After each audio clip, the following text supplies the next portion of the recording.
Welcome to the Breakthrough Moments podcast, a podcast where challenges meet opportunities.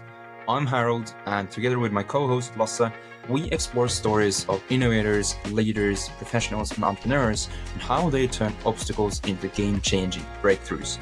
Get ready for insights that inspire and lessons that last. Subscribe now, and let's dive into the moments that define success. Welcome to today's episode of the Breakthrough Moments podcast. Today, our guest is Pero Mićić. He is an interesting guy, and I had the honor to speak with him previously, and he is a pioneering entrepreneur that has been an employee for 36 years, has a lot of credit in founding the first private Foresight company in the German-speaking world. Pero's journey began at a young age, influenced by the entrepreneurial spirit of his peers, and also his unique perspective as a child of immigrants in Germany. He combines the elements of psychology, history, technology, and business strategy, serving large family-owned companies, also private corporations, with a focus of how they can future-proof their company. So let's dive into Pero's story and follow along to learn about his learnings along the way. So with that, Pero, welcome to the podcast. I heard. So I gave a bit of a brief introduction to a bit of your background, but could you, for those that don't know you, give your own introduction? Well, you said the most important aspects of it. I was very fascinated by entrepreneurship because in my class in school, I had many sons and daughters of entrepreneurs. And, well, they were pretty well off and their lives were interesting. So that what got me interesting in that. And then the future in terms of technological futures, business futures, economic futures. And the combination of this led me to read about and to learn about how can you have a future radar? How can you kind of better know what's about to come and what's about to surprise you? And that's what I wrote my master's thesis on. I called the first companies, they became our first clients.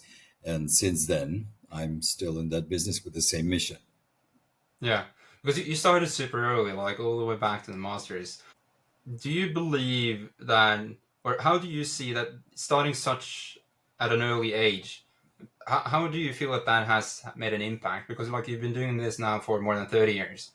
What was the experience in the beginning, and like how do you see that has helped you evolve into what it has become today? If I had to do it again, I would follow the advice of a couple of people who told me, well, at least in your first years, have someone else pay for your education and for your experience, which is good to develop a network and an understanding. But I was way too stubborn.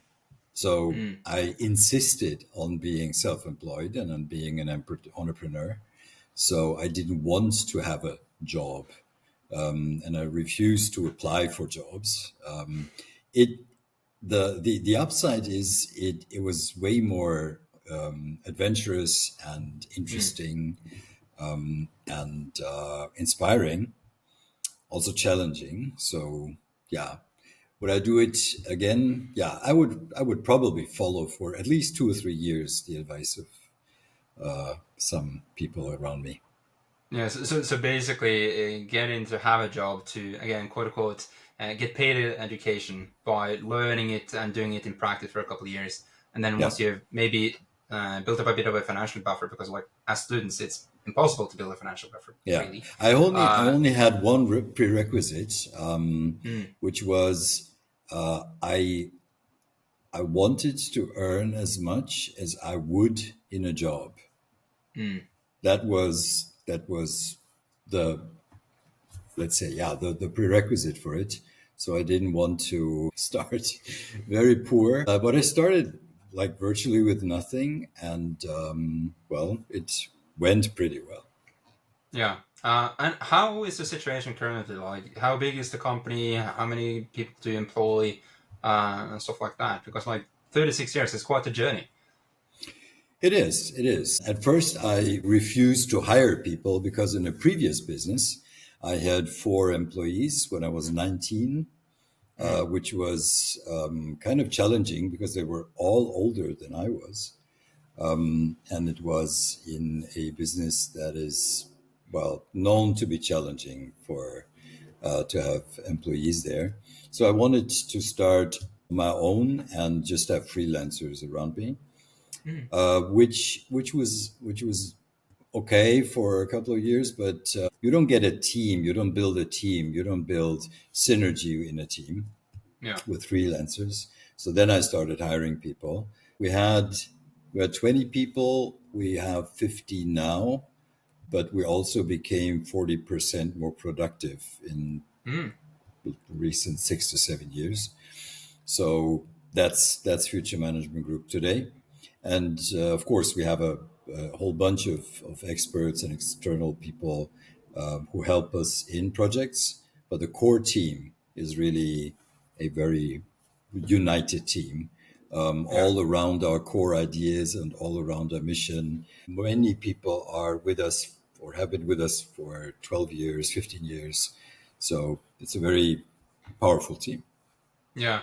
It's interesting how I mentioned it in terms of like how or what was the dynamic like in the previous thing when they were 19 in terms of the dynamic between you as the founder and the older employees that were so much older, or what type of age gap was there? Was there like you not at 19 and someone else at like 50 plus, or I think the oldest one was 35, so okay, almost twice my age. The dynamic was, well, I learned how to communicate with people who think and feel in the limbic system that I was too young to tell them what to do. So I used, like, intuitively an approach that was more inclusive, finding the solution together and describing the task yeah. process.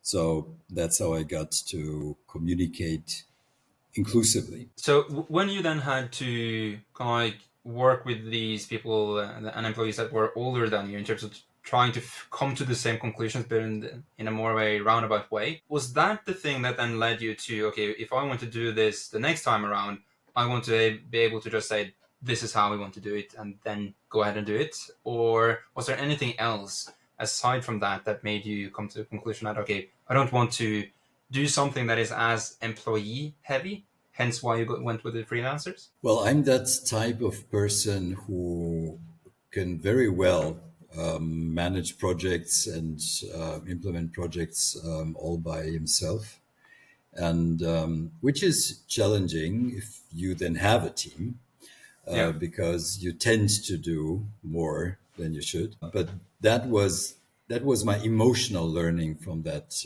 previous phase in business, and but the downsides are too big. If you really want to build something, you can't do it all on your own.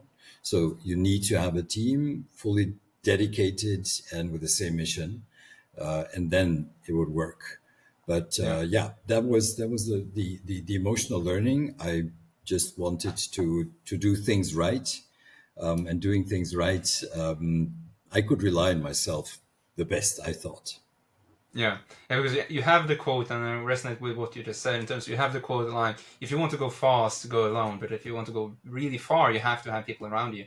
And I've gone through something similar as well in terms of like you can have a lot of freelancers, but they won't have the same, let's say, emotional connection to the vision, to the core values, to the essence of what you're actually trying to do. But when you then made the decision of starting to, okay, I want to build a team, because the essence of what you do is like future proofing. Like, how did you go about hiring? Did you do that differently from what most other people do? In terms of like, were you thinking, is this someone that I would have stick around for 12 years or 15 years, as you've said, some have been? Yeah, yeah, very much so. I developed a profile of an ideal person, and I used that profile and sent it to people who were applying for jobs, so they could, let's say, self-check if they would fit, if they had the capabilities, if they had the passions, if they had the convictions. So this is how I approach it, very systematically. at first, just to filter out people who I know will not be compatible with me. And I never hired for like short-term jobs. If I hire someone, and we can see that today, then people are supposed to and do stay for a longer time. Yeah. And in terms of having people stay for that long, of course, there's a part of the screening. When someone's, let's say, get through the needlehead and they get into the company, like, what do you do then? Like, because I would assume that given the, let's say, the environment currently, a lot of people get into a job to put it on the CV, then use that as a ladder to climb to the next one. But how do you go about having people stick around for a decade plus? Well, being a good leader. So Obviously. what we do is not just about the money. Okay. So our mission is, we say, we inspire and equip leaders to envision and build their bright future business. Short-sightedness is the biggest shortcoming of humankind because it's wired into our limbic system. Short-sightedness caused all the problems that people have today and all the trouble that we have on the planet. That's all about short-sightedness because we made decisions in the past that harmed our future, and the future of then is our present today. So short-sightedness is something that really needs to be and can be overcome. So I gather around me people who have that same conviction, the same view of the world, and they have a very colorful playground to help people, to help our clients, being more farsighted, having a clearer strategy, being more future robust, being more future proof, having more joy for the future. So joy for the future is the only thing that heals fear of the future. So it's we see it as a kind of the most important mission on the planet. Yeah. And if you have that as a mission and as your personal mission within a company, it's hard to find it somewhere else. Yeah. Second, of course, we treat people, we treat each other kind of as business friends.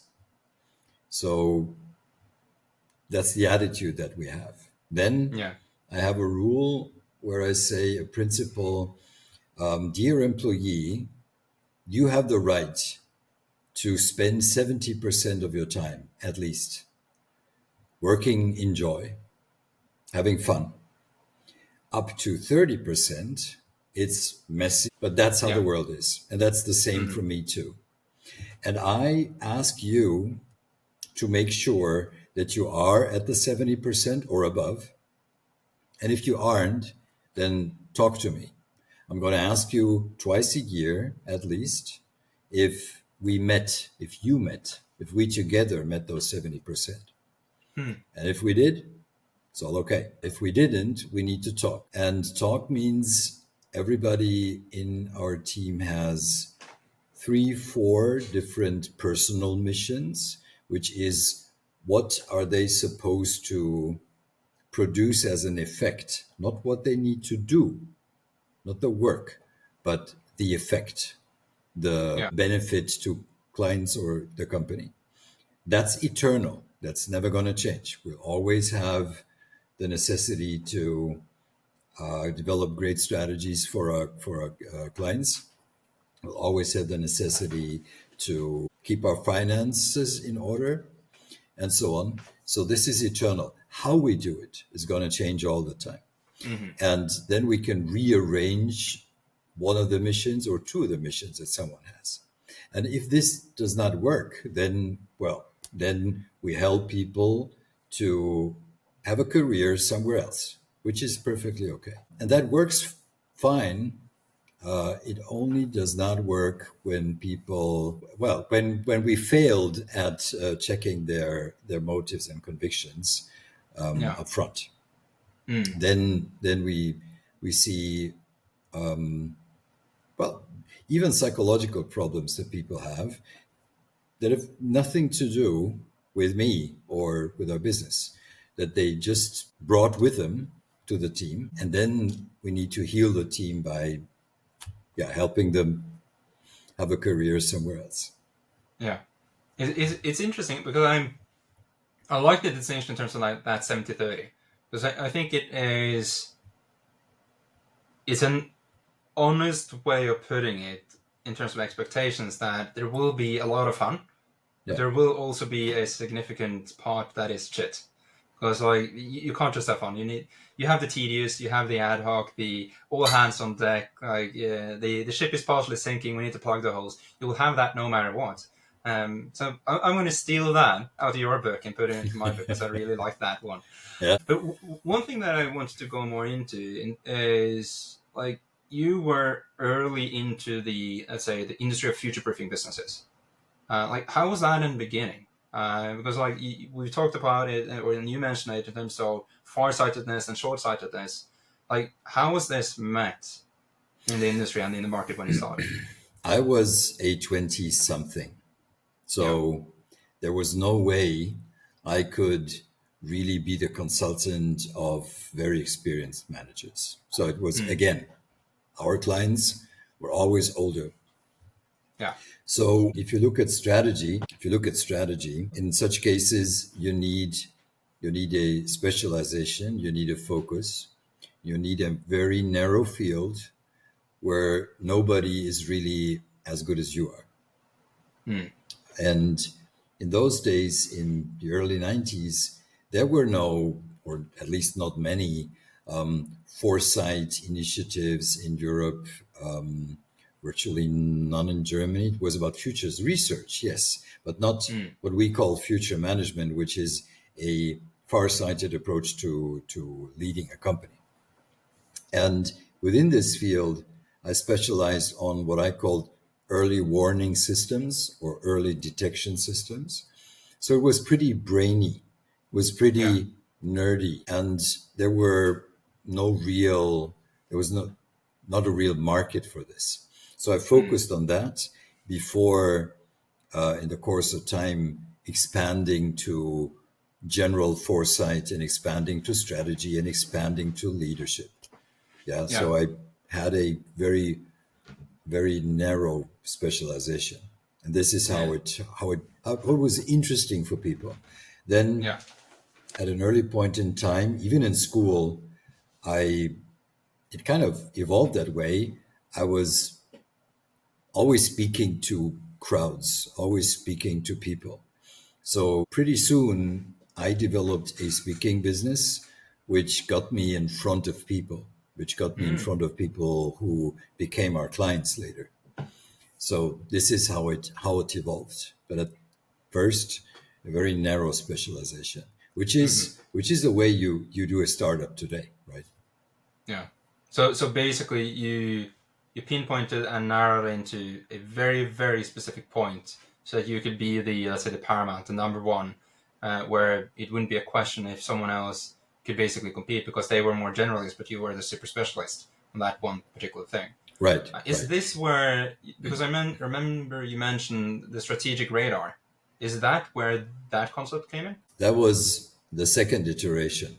So the first one was early warning systems and early detection systems, like for threats and opportunities. And then I called it a future radar because Ansoff used that name in the 60s already. And it kind of was interesting to people, because radars always has a connotation of secret services and the military and so on. And that's why I used like the strategic radar as a term. That was the second iteration, because strategic radar is already more strategic, and you need to be more senior if you help companies with strategy. But that kind of went pretty well. And then we always try to focus not to be the futurists in terms of, we tell you about the 12 megatrends, we tell you about 4 scenarios. It was more, we develop those contents with you, dear client. And that's why we say futurists deliver raw material. What we do is use it to make real decisions, strategic Yeah. decisions, well-grounded and well-grounded strategies. When I started, the future was all about text. There was no World Wide Web. We didn't have videos and YouTube and all the images and all the pictures about the future. It was pretty much work to Yeah. impress people with futures, which is easier today. But today we have a different problem because we have a like overflow of images about the future. Yeah. That's interesting. And in terms of like, because I guess that all of the things that you then do is like you have all this raw material, then you bring it through the lens of this particular company or the filter for this particular company. You root that and have a grounded strategy. When you future-proof a company, like what's the typical things? Like what's the process like? What is a company can do, or what is the, let's say, if I were to ask for the secret sauce, like what would be the, let's say, the key? Yeah. If someone here is like, okay, future proofing, it makes sense. Like, how can the business be defended against potential threats into the future? But also, how can we look into the future to find potential for growth or verticals or horizontals for the company to grow? Like, what would be the starting point? It's a long story. I'll try to make it short. Yeah, I know it's a tall order, but maybe we can compress it into something as a golden nugget. We can. Yeah. So first, what is future-proof? You're never future-proof. It's always future-proofer, more future-proof than you've been so far, or more future-proof than your competitors. So there is no point in time where you're really future-proof. When is, under which circumstances, what are the properties, what are the features of a company that is future-proof? There is a system of 8 features and 8 properties. I'm going to name just a few. You are working on great viable future opportunities. So you always have the next horizon and maybe the horizon after that in front of you. And this is where the entire team works towards. Then many customers like to buy a lot at profitable prices. So you need to have a differentiation. You need to have, let's say, competitive advantages for profitability. Then you need to be able to say, our competitors have a hard time copying us. Yeah. You need to be able to say, we are safeguarded against technological and strategic disruption. You need to be able to say, our productivity is at the top of the industry, and a couple more. So it's 8. This is how we measure being future-proof or define being future-proof. The journey to that state is it's a mental journey. It's also an emotional journey. It's a learning journey. It starts with, we call it the blue futures glasses, which is the probable future. If you imagine a captain on a ship, you cannot change the weather, the winds. You cannot change the ocean and the streams, but you need to have good assumptions about it. And companies fail, in my view, primarily because of wrong assumptions about the future. Can assumptions be perfect? No, but they can be tracked and corrected regularly. So this is the blue view, the sky, the winds, and the ocean. Then we look at possible surprises, which is the improbable part, where we are not sure that how it's going to turn out, or haven't even thought about it, totally ignoring it. What are the surprises that could happen that would harm our business? We use positive surprises like as windfalls, but it's mostly about the negative ones. That's where we do war games and where we do surprise scenarios to surprise our client with what really could happen. Many like to skip that, but yeah, that's part of the entire process. This is the red glasses. So blue was wind, weather, sea, sky. Red is the blood that is shed when pirates attack the boat. So like in the wargaming mode, it's usually dangerous. Then the green glasses, there are 5. The green glass is about the question, what can we do with our company? What can we make of our company? What are the opportunities? So in terms of sailing, what are the fruitful, fertile islands and destinations that we could sail to? So what are sky's the limit? What are the options? Yeah. What can we do? What are our opportunities? Very creative part. Blue is very analytical. Red kind of is too. Green is a very creative part of the future. And we need to differentiate, everybody needs to differentiate between those futures glasses in order to be productive in thinking about the future. So this is 3 or 5. The 4 is the yellow futures glasses. So in terms of destinations and islands, which is the one with the most beautiful beach and sunshine? Yellow. What is the future we want to create? Not could, but want to create. Here we have to have decisions. We have to have the decision about the mission, about the positioning, strategic positioning towards the clients against the competitors. We need to have the fields of business we're in, the business models, and the vision and the culture. So everything that is normative. This is also the future, but you choose the future. And then we have the 5th glasses, which is purple. Purple is about the planned future. So what are we going to do in order to get closer to our desired future? And purple are the bruises that you get when you work hard on a ship. So looking around, blue, having good assumptions and checking those assumptions. Red, surprises, blood, fire. Green, all the opportunities. Yellow, the desired, the sun, the islands, the most beautiful beach. And purple is the bruises. What are we going to do? So Yeah. planning here is never about long-term planning in the narrow sense, because it's not. I don't plan what I'm going to do in 7 years. No, Yeah. I do decide what I want to be, to have, to experience, to have changed in the world. That's the vision. But planning is maybe about a year or 2.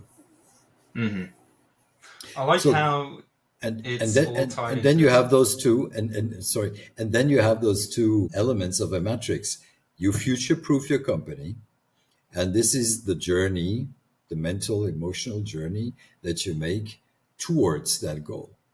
Then you have a good strategy, you have team power, and you have power of execution. Yeah. I like the entire, let's say, the ship on the sea with all these different lenses as colors to basically have this map of the story that you basically progress through. It makes it intuitively super easy to understand. And I think that is a bit about, I guess, the work that has gone into this in terms of communicating this internally, but also externally. Yes, and there's a second reason. It's easy to understand because those are the 5 desires that humans have when it comes to the future. We want to know what's coming. We want to know what could surprise us, what could be dangerous, because we want to feel safe. We want to see opportunities in terms of we want to develop. Most people want to develop, or some people Yeah. want to develop. And we want to know what is important. We want to know where to go, meaning. And we want to know what to do. There's those Yeah. 5 motives, not 4, not 6, those 5. And I just call them the futures glasses. This is the Eltville model that I developed with my team over decades. It makes it easier and makes it more precise to think about the future. I like that. I'm probably after this gonna write down and, let's say, create a one-pager for this for my team, so I can take a couple of pages from your book and put it into Good. mine. But that's super interesting, and I guess also just listening in on this also has probably given someone, let's say, a starting point to start to think about this. But the next one that I was a bit curious about is, like, one of the things that you've done for the past couple of 3 decades plus is that you've worked with a lot of family-owned companies. Like you have Miele, you have Bosch. How do these companies approach future-proofing in comparison to other types of businesses like normal private corporations? And is there a difference based on your experience? There is a difference between privately owned businesses, which is like 98% of all businesses, and the corporations, public companies that we all hear about. Public Yeah. companies are very short-sighted. Look at the German automotive industry. This is a disaster of short-sightedness. I was using Tesla as an example way back in 2006, and I was presenting to automotive companies in Germany. They laughed me out of the room, kind of, and they kept on laughing for 12, 13, 14 years. Now they Yeah. don't laugh anymore. Now it's happening, and yeah, again, short-sightedness caused this. Large companies, public companies, they need to earn and to pay a return, either dividends Yeah. or growth or both. Private companies, they see the next generation in the morning in breakfast. Mm. That's the next generation. They see their business as they took over from a previous generation, and their major task is to improve the business, maybe to grow the business, to make it more solid, to make it easier to run, and to hand it over to the next generation. And that's why you always have a far farther time horizon in your actions. Mm. So they have a different structure of motives. They have much more skin in the game. And this is why we work for private companies that are compatible with our convictions. Mm. So about that the future begins in the head and then it shows up in the balance sheet. Yeah. That's how it goes. If you just care about the balance sheet, if you just care about the profit, then you might have a private company, but you're still short-sighted because you're Mm. about money now, which is rarely a good way to lead a business. Yeah.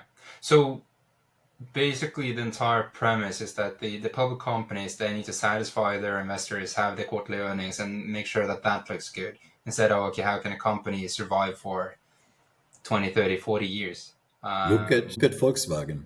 They Yeah. just said we need 5 or 10 billion. We need to save 5 or 10 billion, and 2 weeks before that, they just paid out a dividend of 5 billion. That's Mm. crazy.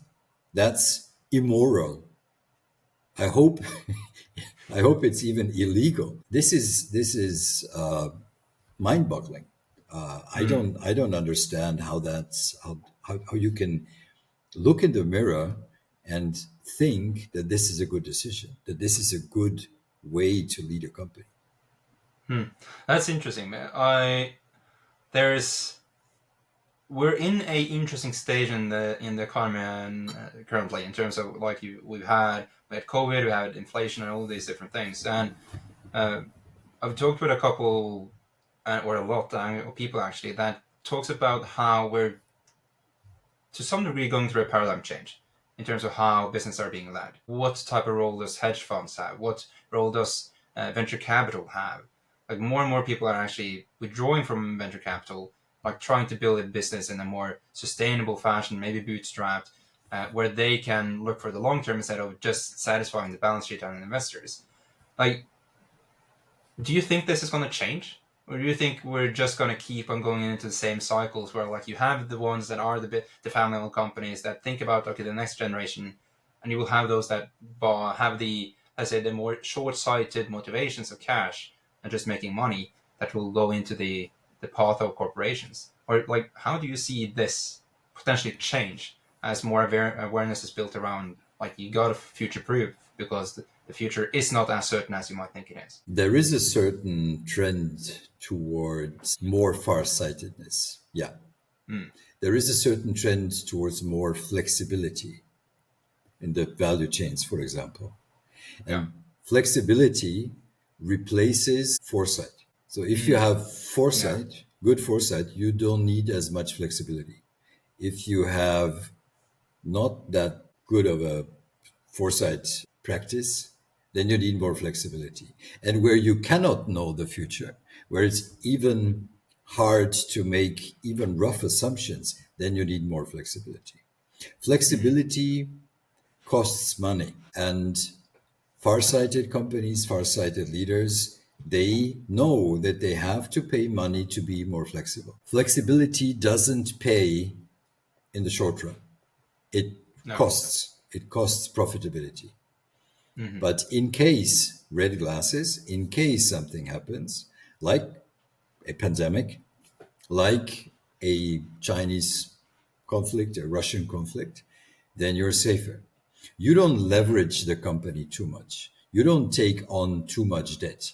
Yes, you could improve your profitability of your own capital by leveraging foreign capital, but that's dangerous. So this is a learning, and I think it's not going to go away in terms of the best practice how you lead companies. There are several studies that prove that a far-sighted strategy and a far-sighted leadership is more profitable, is more safe, is more future-proof. And I would recommend to quite a couple of companies go private. Go private. Leave the stock exchange. Or if you want to stay there, make sure that you have the majority of votes for strategic decisions. So the stock exchange makes you farsighted, but there are exceptions. One of the exceptions is Tesla. There is no other large company, today large company, that used to be just 5 people 20 years ago. There is no large company, other large company that is that far-sighted in its actions as Tesla, that I'm aware of.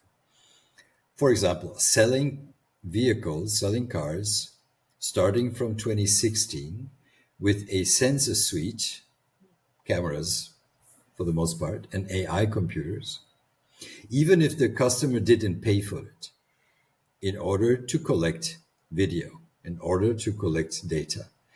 And today, 2024, 2025, this is going to visibly pay off. Releasing all the patents in 2017 made sure that parts of what Tesla needs from suppliers is being scaled by others, so it gets cheaper. But if you are the first, you have the biggest advantage. And there are multiple examples of farsightedness. So it is a private company, it is a public company, but its leader and a large part of the shareholders, they are all in for the long term. They are not about dividends because they don't pay dividends, and they won't pay dividends for at least another 10 years, maybe never. It's all about changing the world, accelerating the transition to sustainable energy, and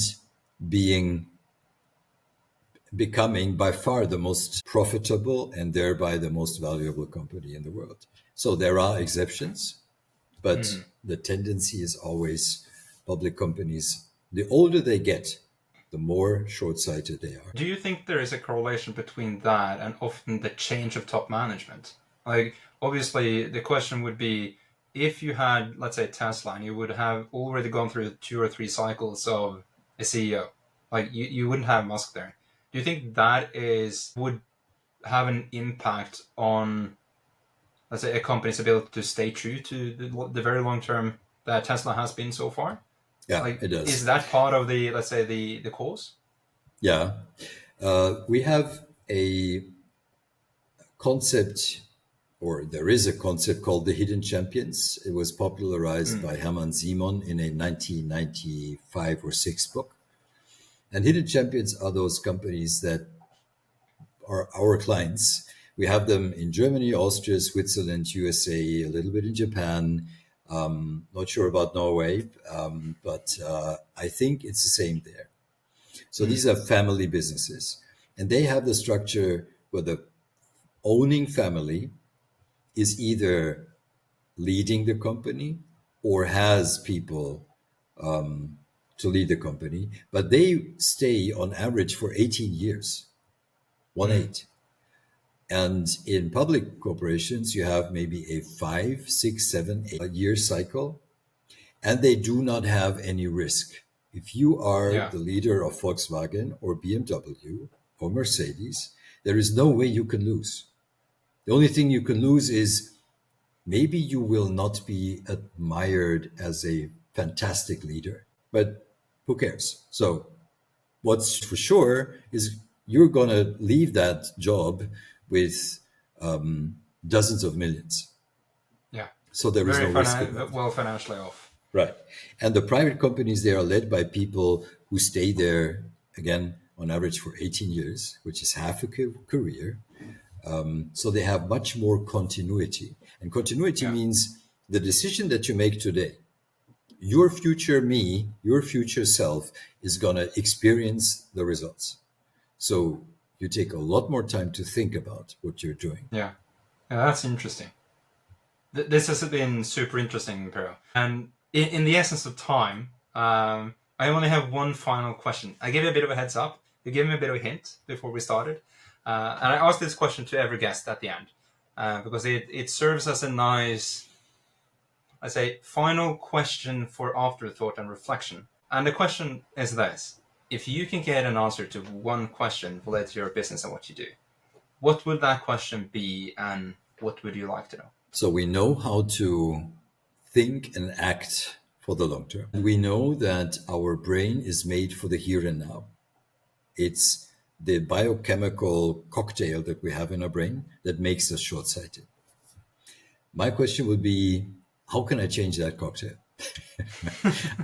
I know we can do it with drugs, but it's not sustainable. How can I make people around me, world leaders, business leaders, fascinated by acting for their own future self, for the future me and the future we in a business? I wrote a book about it. I didn't answer the question in a way where I know, how could I change that? How could I change them? I know how I can work with people who are kind of farsighted and they want to know how to do it.